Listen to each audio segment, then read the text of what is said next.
Well, on Thursday evening, Trevor Noah announced his departure from The Daily Show after 7 years as its host. He recalled his early days doing stand-up to empty seats and why he doesn't take any audience for granted now. Noah has been hailed as having brought texture and nuance to the show. Noah, but to help us discuss this further, we're joined by entertainment journalist Tinashe Venge. Tinashe, thank you so much for joining us on our program this morning. Let's talk about Trevor and that coveted role that he has held for 7 years. I mean, to host a late night show is such a coveted spot when it comes to, broadcasting and television in the U.S. He held it down for 7 years, and a lot of people clearly saddened by his departure. Thank you, Ndogozo. Yeah, it's a really emotional moment. I mean, I'm sure the viewers felt the emotion through that monologue that you just shared. And for a lot of us South Africans who've watched Trevor Noah's journey for a long time, this felt like a really full circle moment. You know, we watched Trevor Noah fly off to the States 7 years ago. It was September 23rd, if I'm not mistaken, 2015. That was his first show. And he kicked off The Daily Show on such a high note with an A-list guest, Kevin Hart, that being with an A-list guest.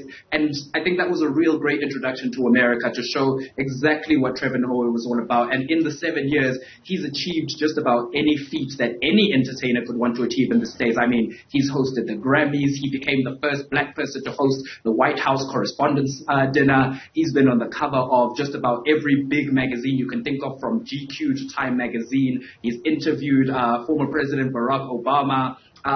He has achieved cult fame status. He achieved A-list status in the States. And I think although many of us would have loved for his reign to go on, I think in the 7 years that have gone by, he's really established himself as one of the very best in the world at what he does. Absolutely. Established himself and singled himself out, Tinashe, not just because he's, born South African, an immigrant in the U.S., but even just in terms of the subject matter that he was so confident in tackling on the show. I mean, The Daily Show is largely a comedic enterprise, but he wasn't afraid to touch on, more sort of serious matters such as presidential campaigns at the height of COVID, really breaking it down for American viewers, the reality of this global health pandemic.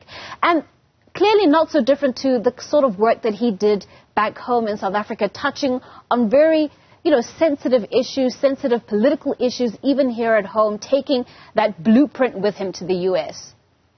Oh, 100%. I think he was he always brought the jokes. He had a very diverse team. I mean, we heard some of the black women that he named in that monologue. Some of them were writers, including the likes of Jabulo Sitole from South Africa, who worked on The Daily Show in 2019. But even when they weren't telling jokes, even when it was time to be serious, like you say, Trevor Noah was never afraid to tackle white privilege, to tackle Donald Trump numerous times, to tackle male privilege, to tackle gender-based violence. I remember quite recently, in fact, when Kanye West and Kim Kardashian's divorce was making its most headlines, when Kanye West was making headlines daily for his numerous posts which amounted to harassment online. Trevor Noah was one of the only late night hosts who was brave enough to call Kanye West out very explicitly and label exactly what he was doing as a form of emotional abuse. So when it was time to really have those difficult discussions, he never shied away. And I always took pride in, the side of the controversial debates that he always chose. It always felt like he put humanity first, even if it meant questioning his own privileges, his own advantages as a man in America, as a man in the world. But I think that frankness and that honesty went hand in hand with what The Daily Show became. And it reflected well in the ratings. Look at the millennial audiences, look at the Gen Z audiences who began watching the show a lot more regularly than perhaps in Jon Stewart, Trevor Noah's predecessor, perhaps in Jon Stewart's last years. It really resonated with this young audience, this young activist audience that wants to say the right thing, that wants to do the right thing in this world that we live in. So I think that side of his delivery will definitely be missed. Absolutely. And something else that I think a lot of viewers really appreciated about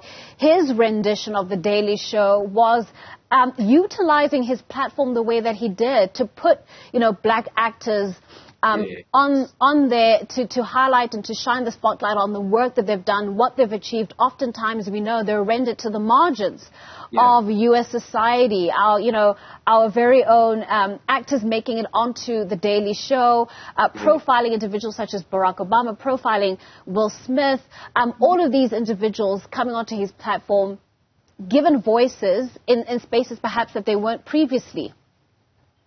Absolutely, and I think you mentioned Will Smith as a great example. Most controversially, most recently, it was arguably one of his biggest closing interviews before he bowed out of the Daily Show. That was just an example of how Trevor Noah exactly was willing to give a platform to those who needed to speak out, because Will Smith has arguably been blacklisted from Hollywood ever since that incident at the Oscars earlier this year. And of course, there were jokes about it. There was a time and a place to make fun of it, as many comedians did. But it hasn't really been the same sort of year for Will Smith following that incident months on, and Trevor Noah was there to give him an ear, to give him a platform to share exactly his experience, but he was still able to conduct those kinds of interviews without bias, without stereotyping, but simply to allow the person to have his voice. So I'll definitely miss that. I'll miss him making the circle bigger, as we would say here in South Africa. The amount of South African personalities who were interviewed there, from the likes of Thuso Mbedu. I remember Loyiso Madinga, a local comedian, getting to be